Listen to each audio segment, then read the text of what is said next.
Hello, Mugendi. Hello. Hi, UPS. Hi. Hi. Good afternoon. It's such a great pleasure to introduce our guest speaker, Professor Mugendi Muntua, good friend of ours. He came to Turin many times in the last 15, 20 years. I have very good memories of your speech at the Change and the Change conference in 2008 during the Torino World Design Capital Year. Mugendi is a transdisciplinary industrial designer, educator, researcher, and consultant working at Machos University in Kenya. He studied in several countries, in Africa, in United States of America, in India, and holds a bachelor degree in design, a Master of Science in Industrial Design, and a postgraduate diploma, this is really interesting, in higher education and training. He also a PhD in universal design. He is passionate about various expressions of socially conscious design, including design strategies for mitigating climate change, indigenous knowledge systems, IKS, social development, and universal, let's say, universal inclusive design. Mugendi has a specific interest in pivotal role of design thinking in advancing the development agenda of the African continent. He is founding member of the network of Africa Designers, Pan-African Design Institute, and Design Council of Africa, and is associated with a number of other international networks. I have to mention also his activity as advisory committee member of the International Center for Creativity and Sustainable Development under the auspices of UNESCO. Additionally, Mugendi is President Emeritus and Senator of the World Design Organization, having been the first African president in the history of this organization from 2015 until 2017. Much of his work with WDO focus on the importance of supporting the aspiration of designers worldwide in solving wicked problems in. Well, the title of his lecture today is Design, Innovation, and Technology for Sustainability, an African Perspective. Mugendi, please take the floor. Thanks, Pierre, and greetings to all my friends in Torino and also within the WDO. I know a number of present and past board members are online, so greetings to you all. It's a great pleasure. Indeed, I've been to Torino a couple of times. I believe the first time was in 2008 at the Changing the Change conference with Ezio Manzini here and many others who are also present. So I'll take you through what's going on, at least from our perspective, with design, innovation, and technology for sustainability from the context of Africa. So very quickly, there are three Africas. The one we see every day and note who sees it. The one they write about, that is those that are outside of the continent. And the real magical Africa we don't see unfolding through all the difficulties of our time, like a quiet miracle. Now, when you look at the way Ben Okri, who's a Nigerian philosopher poet, phrases it, he's trying to remind us that there are many perspectives to any story, and Africa is not different. But there is this emerging co-created narrative of Africa, which is being co-created by Africans themselves. In fact, to quote Chinua Achebe, until lions have their own historian, tales of the hunt will always glorify the hunter. Now, that means that those of us who know the story of the lion must tell it. And you'll notice that Africa there is with a K, and that is deliberate because it's a way in which Africans on the continent are looking at this narrative. And it's different from Africa with the C. So if you put it differently, Africa with the C is how the rest of the world sees Africa. And that is from outside looking in.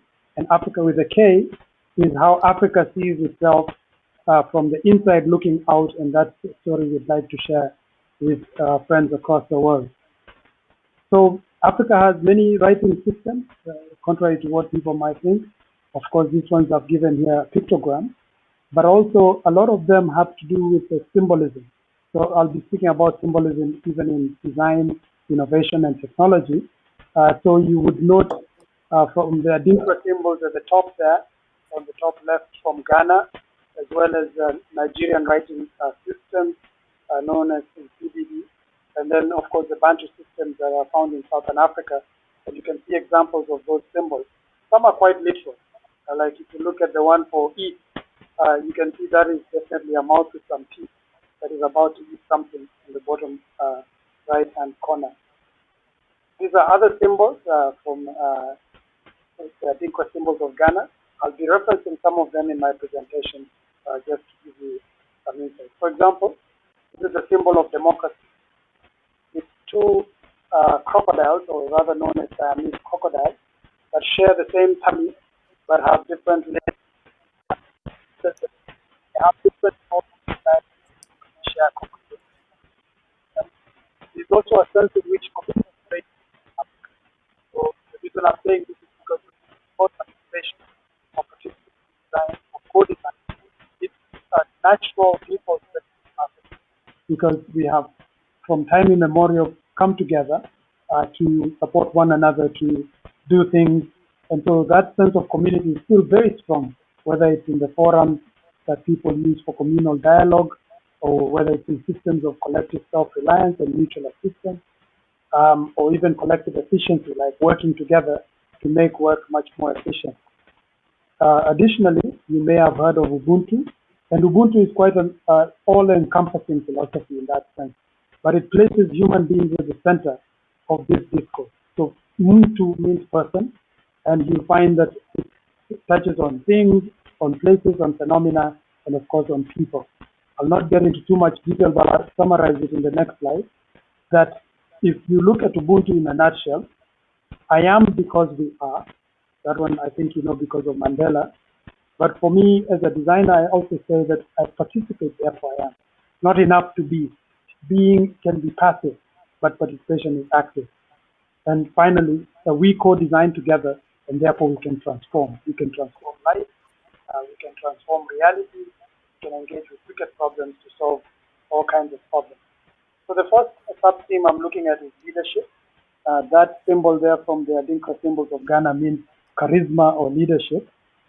And if you look at the world as 100 people, which helps us to remember that we are a human family, if we are one community as much as we come from different places, you'll find that there are different aspects, whether it's in issues like how many of us have water, how many of us have education at college level, how many of us have decent housing and shelter, and so on. So that pictogram, that infographic, kind of reminds us that actually we are all human family.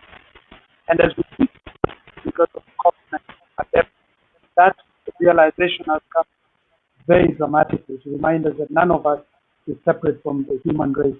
That what happens in one part of the world is important to us because it will catch up with us eventually.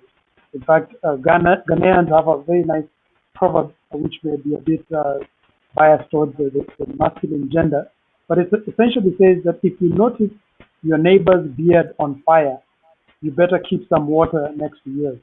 And we've seen what has happened with the COVID-19. When one nation got COVID, it started to come across the borders, and eventually the whole world was brought to a standstill. So this reminds us very much of this reality. Additionally, the World Design Organization, which Pierre and myself and others are part of, we believe that we can be part of the solution, that we can make life better through design for everyone. So again, the size of Africa is often misunderstood. I've often been asked by people not in Italy, fortunately, and other parts of the world, like if I know someone who's in Lagos. Now, Lagos is in West Africa, which is in Nigeria, and I'm from Nairobi, Kenya, which is on the east side. So if you look at that map right there, Lagos is where Texas is in the southern part of the U.S., and I'm in Nairobi, which is towards the middle of India, which is on the right hand side there. So it's a massive continent, and we need to remember that when we speak about design or innovation and technology because it's a vast place. I've often told people it's 1.3 billion people, the same population as India, even though the landmass is much bigger, and 55 different countries.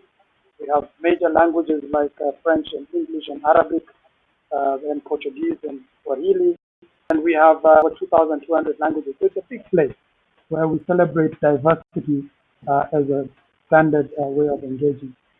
So again, we need to learn from the past. So when you speak about indigenous knowledge, it means we respect knowledge that was co-created by those who came before us. It means we are humble in our admission. When we look at the COVID-19, for example, we see references to the Spanish flu, we see the Black Plague. So we shouldn't think that just because we're in the 21st century, that those who came before us have nothing to teach us. That would be arrogant and actually I'd say foolhardy. So we need to start to engage with knowledge that has been created by people who've lived before us and which has been tried and tested and proven to be valid even today. So, for example, because part of my conversation with you today is going to reference slow food, which obviously has correlations with slow design. This is food from Morocco. You can see from the lady who's preparing it, the beautiful artifacts that are used to prepare the food, as well as the furniture and the setting and her costume. So it's a holistic presentation. Food is one aspect of material culture that is quite rich. And this lady in Morocco is an example. My friend Hisham Lalou has treated me many times to this beautiful cuisine. We also have food from Ethiopia. Many of you have tried it. It's actually very nice, like kitfo and injera, which I'm sure you've tasted. You can also see the tray, which is a traditionally woven tray that is holding the food, and it's eaten collectively. And these are other examples of food from the continent. But what I'd like you to see is that the artifacts for presenting the food are just as important as the food itself. And traditionally, people eat together around a circle, so they share the food because it's a communal thing. Then the symbol of beauty is something I'd like us to celebrate. As designers, we need to remember that aesthetics should never be compromised at the altar of functionality. In this case, the African comb is the symbol that the Adinkra symbol adopts for beauty. What I need to remind you is in Africa, beauty is not gender specific. We have, in this case, two women from Ndebele, which is in South Africa, with their beautiful blankets and their beautiful patterns on their buildings behind them.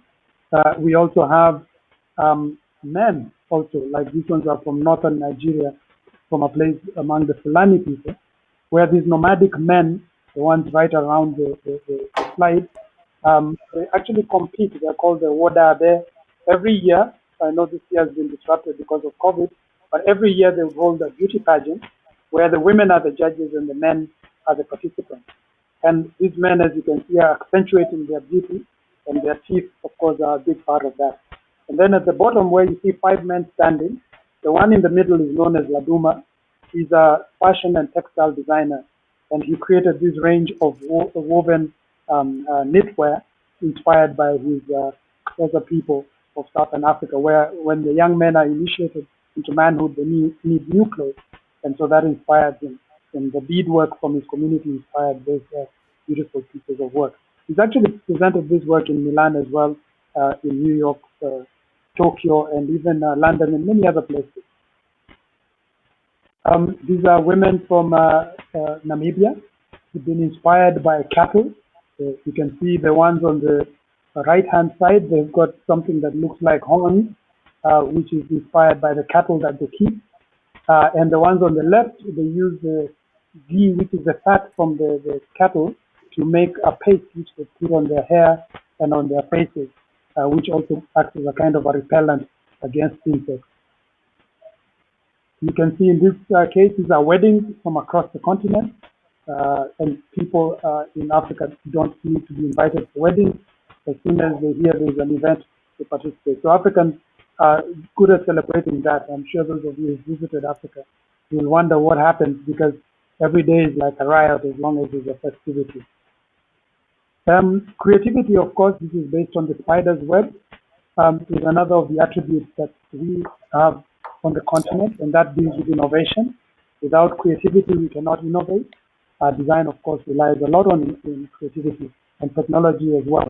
So these are the meanings of different fabrics from the Ghanaians called the kente cloth, and the symbolism there, like the gold, is actually mixing the gold, which is a symbol for wealth, and many other colors which are there. These are braided hair from the Congo, the Democratic Republic of Congo. And what's interesting, there's a beautiful TED Talk and as well as a book by a gentleman known as Ron Eglash, who's an ethnomathematics specialist. And he's also a computer scientist at Booth. And he studied the hairstyles of these women of Congo and discovered the fractal geometry that was found in this beautiful braided work. I spoke with Ron the other day, and I was delighted to see that he's still passionate about these fractals from Africa. And that image there, you can see the plotted graph of the actual hair in terms of the fractal and the geometry, and then on the right you can see how it has been applied on this lovely lady's head. These are different patterns of baskets from Botswana, and they have different meanings from the environment and animals, and even from the artifacts that they associate with them. And then they translate that into these beautiful baskets that you can see and winnowing trays. Again, there is this lady who's one of my heroes from Africa. Her name is Esther Mahlangu, and Esther is 85 years old.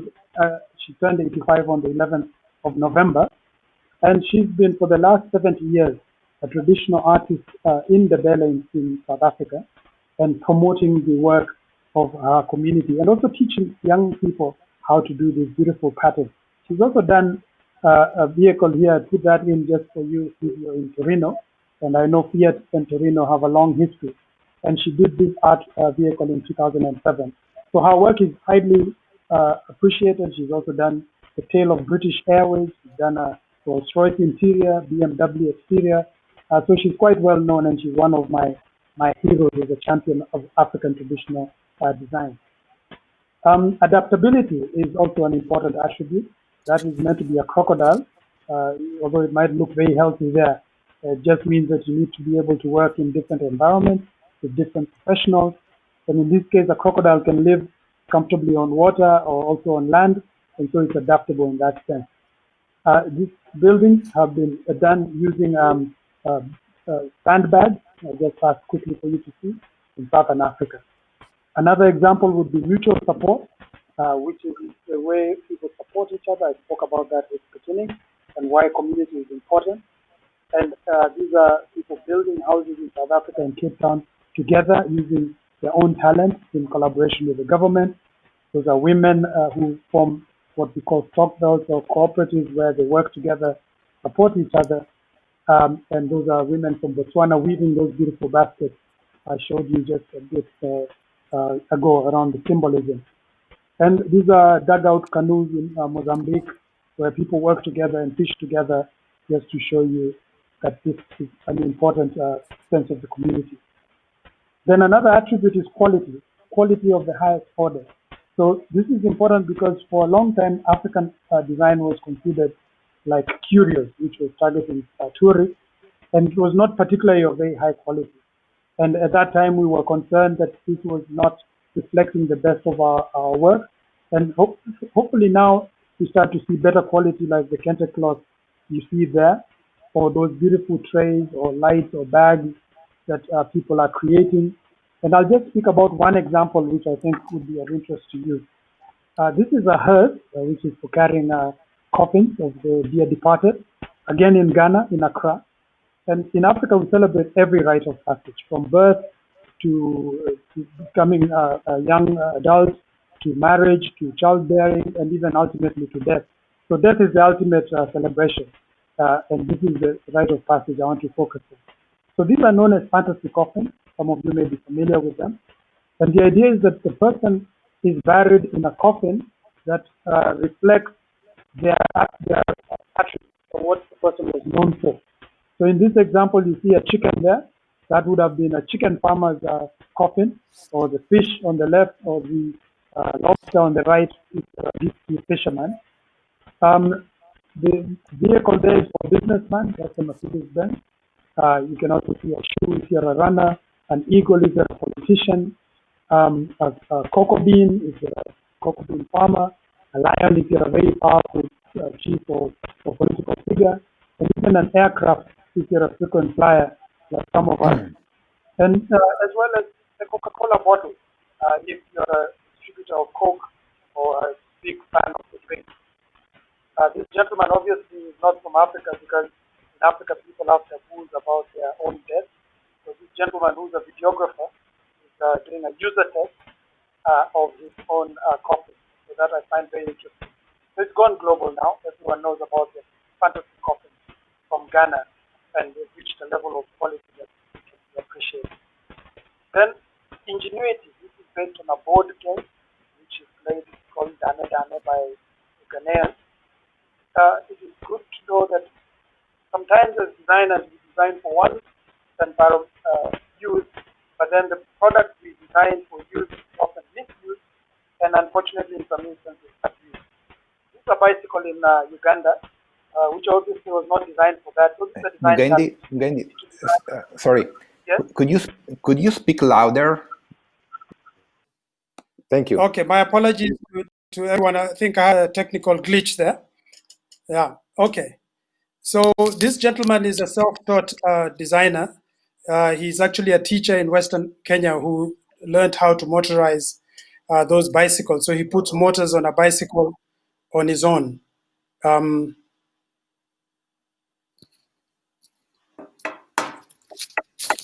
Those are men in Uganda abusing this motorbike because it's not designed for 3 people, but that's a reality there. This is a person in the rural parts of Botswana, and you can see what happens when people use hybrid solutions to come up with kind of solutions that work for them. And then the other issue which we need to look at is sustainability, which is obviously part of our title for today's lecture. We did some work with the Politecnico di Milano in coming up with sustainable solutions, which you may have heard of, called the MULO. And then we also tried to bring in the context, like in this case, you can see a Zulu man who's trying to use a rickshaw, which originally came from India in the 1900s. And we are countering that with cultural and yet modern solutions that work about sustainability. And so this is a newer version of that rickshaw in Durban, in South Africa. Also, Cape Town was the site where the first fully electric vehicle was designed in Africa, and this was known as the Joule. And since then, Uganda also produced an electric vehicle. This one you can see here. And if you, what's also interesting is that Uganda has also introduced an electric bus, which they're testing in Kampala as we speak. This is an award-winning charging station, which is basically attached to the rear wheel of a vehicle. It won a Red Dot award for this particular product. And the idea is that it can use any bicycle wheel to charge, and it can be used to power up laptops and mobile phones using kinetic energy. So the other thing we need to do is then think about understanding. We need to build understanding, in this case, a project that was looking at how people in Rwanda were struggling with adequate lighting because they had poor kerosene-powered lamps, which were not particularly safe. And this is a piloting and prototyping stage, which was done by one of our students. And this was the system that was being tested with children. And this is a modular system that was being used to use different sources of energy, from solar to kinetic and even the mains.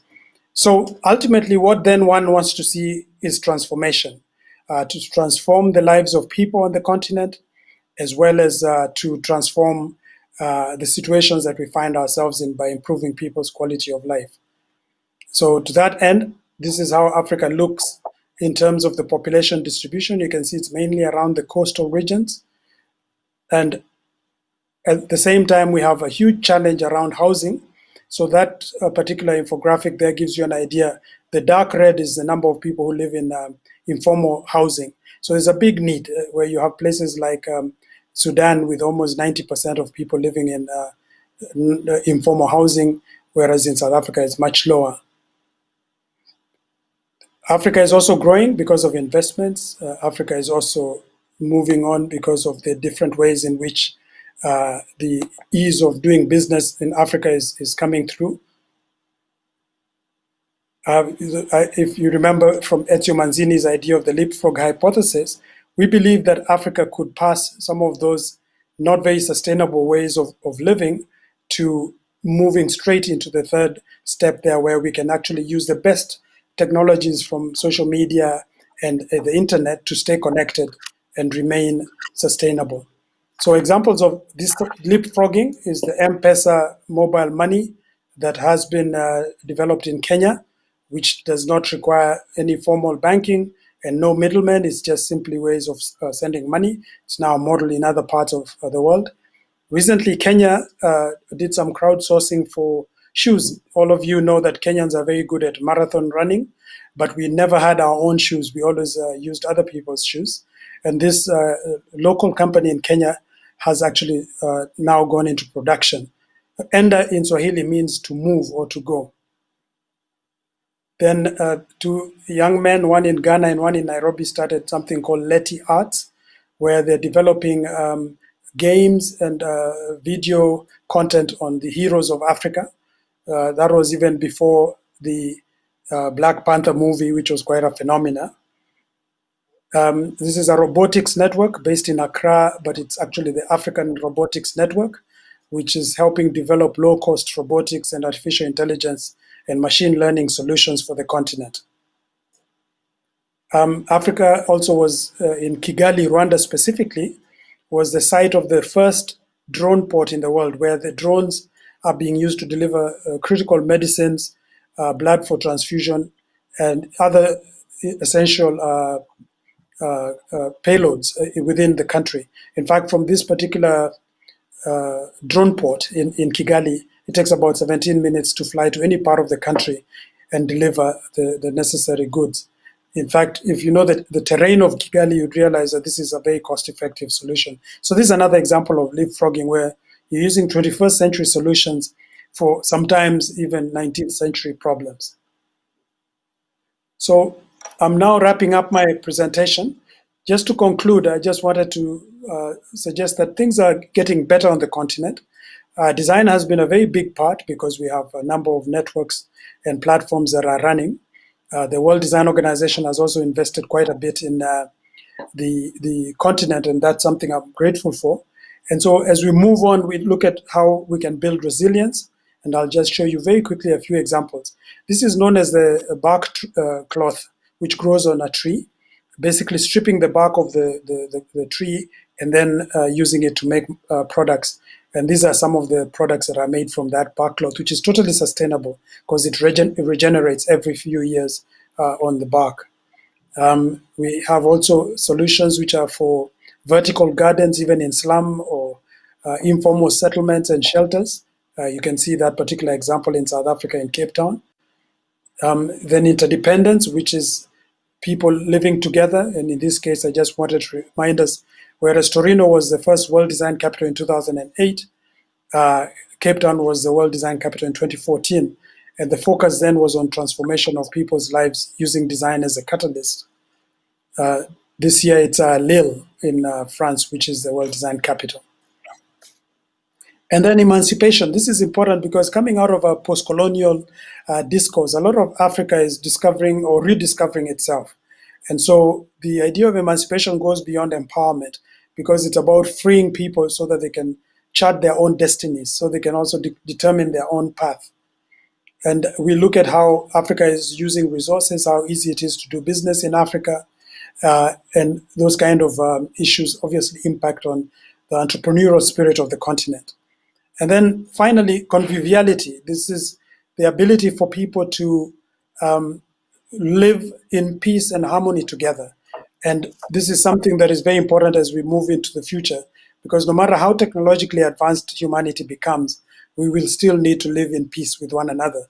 And this is something that we in Africa particularly familiar with because of the reality that I had shared with you earlier. So you can see in this case, these young people sitting around together and just basically sharing life. And this is quite common in some of the rural parts of the continent. So to conclude, I just wanted to suggest that there's about 4 things I'd like to share with you in conclusion. One is, whereas STEM has been particularly well known, science, technology, engineering, and mathematics, there's a market shift. So now there's a determined shift to move towards STEAM, which is science, technology, engineering, art and design, and mathematics. So the art and design, which is the A, is becoming more important. And when you listen to what the World Economic Forum says about the attributes or characteristics or qualities required for the 21st century, creativity and problem solving are part of that kind of a skill set. Secondly, there's a growth of design associations across the continent. Presently, we have the Open Design Festival based in Cape Town, as well as the Pan-African Design Institute, which is a virtual platform that is actually, the membership is from every part of the continent. So it's brought the Francophone or French-speaking Africa and Anglophone English-speaking Africa and all these other groupings together into one platform. Then what we've also observed is the slow food movement in Africa has been focusing on the youth. That's the first thing, which is very good because that speaks to sustainability. But also it's looking at sustainable production and consumption of indigenous food. So this is good because some of the foods which grew traditionally and were consumed traditionally actually were extremely useful, but then they were supplanted by the new varieties because of the ease of production and the ease of distribution.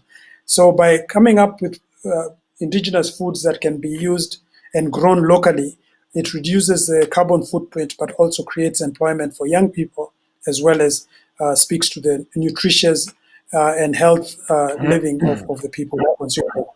And then finally, innovation and technology adoption is growing at an exponential rate.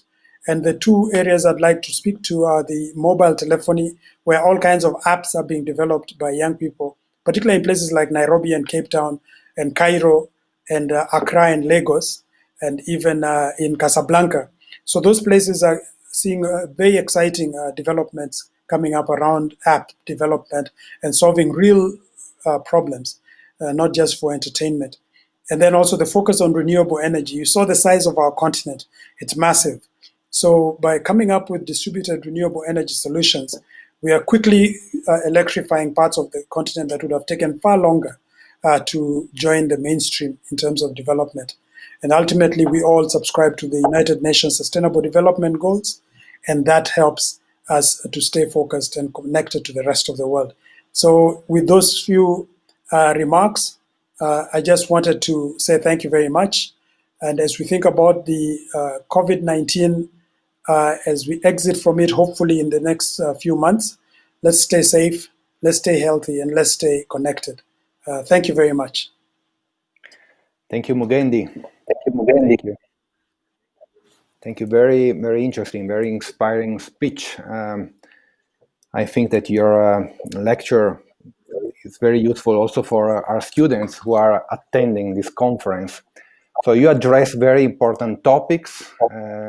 Let's say that most of the Italian designers and most of European designers are not aware of most of the issues you brought to the discussion. Unfortunately, we lost some of some part of your speech. Anyway, I'm sure that there are some questions. So, any reactions from the audience? Well, wait a second. Okay, I'm here in the chat. Yes, there is a question. Buonasera, Professor Mugendi. She wrote in Italian and English, Alessandra Savina. So, good afternoon, Professor Mugendi. Is there a relationship between design, food, and technology in Africa? For example, to tackle malnutrition by default? Yes. In fact, as I mentioned just now, yes. That connection between food security, food production, health, and nutrition is very strong. There's a lot of direction right now around securing food production. In fact, during this COVID-19, one of the things we realized was the biggest challenge was how to keep food flowing to the different communities. So you might know that Kenya has been famous for being one of the leading producers of horticultural products, but now the focus has been on durable foods and cereals, foods that have long shelf life and high energy and high nutritional value. So the slow food movement is a big part of that, and it's very active. As you know, it started off in Italy, and it came to Kenya, and it's very strong in Kenya in that sense. Very good. Okay. Are there any other questions from the audience? Well, maybe it's possible. No, so this is just a comment. Okay. Well, in the meantime, maybe I can ask you how, because most of your work is directly connected to people. I mean, you work with people and many activities connected to co-design, social design. So my question is how to evaluate the contribution coming from the people. So this is one of the key points. Every time we work with, for instance, citizens or people that are not really experts. So how to evaluate? Yeah, that's a good question, because many of the people that we work with are not even familiar with the professional contribution that designers make. And so part of the exercise is initially to train people in design thinking and other human-centered design tools, particularly around co-design or participatory design. And so typically the way we measure success, or the way we monitor or evaluate success, is one, in buy-in, how many people have joined the project. Then you also measure the before, during, and after, like what was the problem, how is it being addressed, and what success have you had? And then there's always a follow-up, because as a designer, if you're involved with community members, you cannot just, it's not like the corporate sector where you leave and then leave them to their own devices. With the community, you need to follow through maybe 3 or 6 months or even a year later to see whether the projects that were conceived or co-created or co-designed are actually still going on.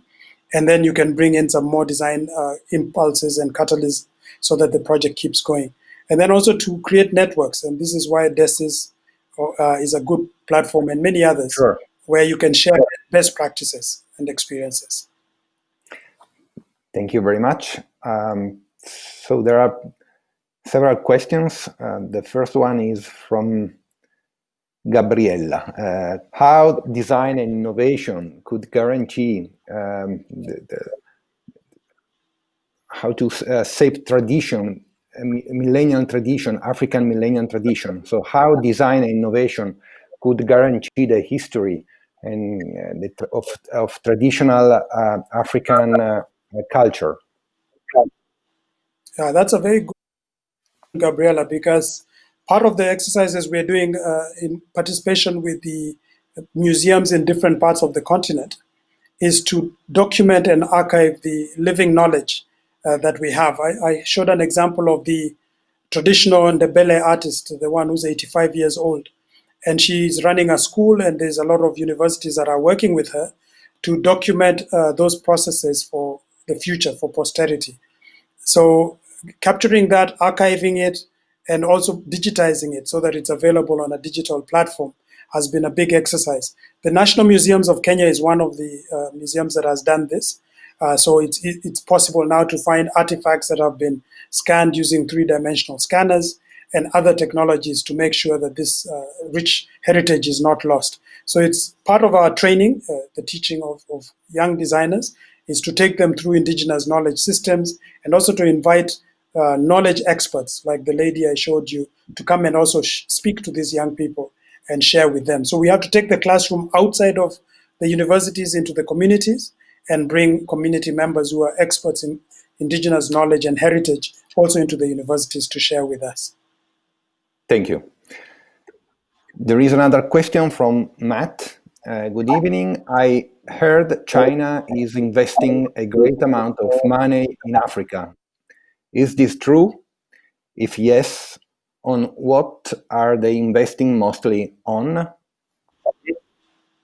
Okay, that's an interesting geopolitical question. The truth of the matter is that China now has overtaken Western Europe and the US as the biggest bilateral donor agency in Africa. Most of the infrastructure is around what they call the One Belt and Road initiative, and Kenya happens to be part of it, and a few other countries have benefited. So most of the investments are in the form of infrastructure, because much of Africa has very poor infrastructure. I think I talked about electricity and other, and food production. Those are two critical ones. So a lot of those investments you find have built roads and bridges and railway lines and ports for ships, as well as irrigation schemes, dams for irrigation, and also for hydroelectric power production. So those are the main directions, as well as, of course, because Africa has a lot of natural raw materials. So a lot of infrastructure also facilitates Africa also exporting its resources so that it can also gain some forex from those activities. Okay, thank you. There is another question from Sara Comino. Is it true that isolated communities are recycling objects and that they adopt, and is it true that they adopt sustainable solutions such as the use of energy, solar power, rechargeable, this is the question, and do they exist also in big cities? This is a question in I don't know if you get the meaning. Yes. Okay. There's a lot of recycling of resources that you can say is what we call trash to cash, where a lot of the trashed materials, particularly electronic and plastic and other products, are recycled. In fact, Ghana in Accra has the biggest e-waste processing plant. It's not even a proper plant, but it's young people mainly doing informal recycling going on. So you find it in all the major cities, and it's quite an active kind of activity. But what we need now to do as educators on the continent is to move into some more of upcycling. So that is not just recycling something that has been trashed, but to find ways to take something that could still be added value, and then that becomes a much more profitable activity for these people who deal with the recycling of materials. Thank you very much. Thank you very much, Mugendi. Okay. I don't think there are any other questions. The lecture was really great. Thank you indeed, Professor Mugendi, for your time, first of all. It was a great pleasure having you here, even only digitally at the Politecnico di Torino at the Biennale Tecnologia. So if there is, sorry, maybe there is another question. Wait a second. Yes, there is another one. Okay. Okay, the last one. Micro grids, easy access to electrical power. How can these themes be introduced while at the same time preserving traditions and keeping in mind the importance of collectivity? How energy is perceiving in Africa? I think that's a very good point. Maybe, yeah, sorry. I was just going to say that part of the challenge with the centralized electricity grids is they end up destroying a lot of environmental beauty. If you come to Africa, you'll find there's lots of space, and a lot of rural areas are still beautiful because they have not been overly industrialized. So part of the task for us is to bring the distributed renewable energies, which means that the energy is located, needs to be used, and we are relying quite a bit on mainly solar because that is something that is used regularly. And in places like in Kenya, there's geothermal, which is steam coming from the earth. But the traditional ways of life are being preserved through different ways in which the community members are encouraged to preserve. So every county, let me give an example of Kenya. We have 47 counties, which are different administrative blocks. And each of them have heritage and cultural departments that look to make sure that we don't lose the culture in the process of becoming modern. So when we're using that Ezio Manzini's leapfrogging hypothesis, it means we are leapfrogging technologically, but culturally we are retaining what is useful. Remember, culture is dynamic, so what is useful we keep, but what is not helping us we can put aside. But we are trying to balance, and this is maybe a challenge. I have to admit to that particular person who asked the question, it's a very good question. It's a challenge not to lose the tradition as we try to become modern. So the balance has to be brought through design interventions and through offices of culture and heritage, which also become good custodians of those traditions without holding people back from developing industrially. Okay. Thank you very much, Professor. It was great pleasure having you here. Thank you all for attending this conference. So see you in, I hope, in a very short time. Thank you. Thank you. Bye-bye. And I hope to see you soon. Bye. Ciao. Bye. Thank you.